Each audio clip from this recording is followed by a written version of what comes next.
对于喜欢吃辣的朋友来说，一碗红彤彤的美食，看着就觉得很开胃。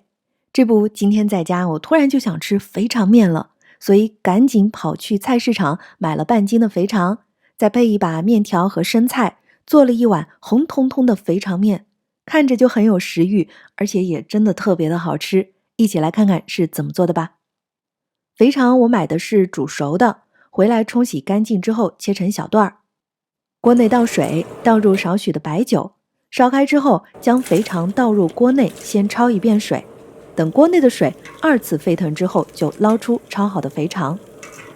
锅内倒油，放入几片香叶、几片生姜片、一根桂皮、一颗八角、半把花椒粒和一把红干辣椒炒香。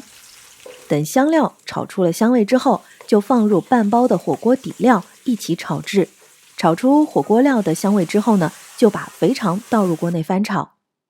接着往锅内加入少许的生抽、老抽、糖、醋调色调味，倒入一大碗的清水煮肥肠。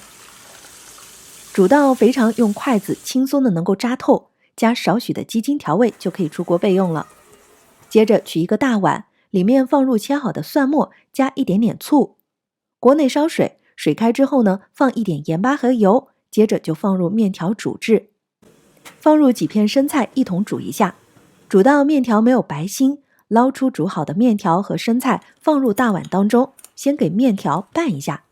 接着就往碗中加入煮熟的肥肠和汤汁，再加上一些煮面的汤汁或者骨汤，这道肥肠面呢就做好了，吃起来真的非常的香，喜欢的朋友一定不要错过哦。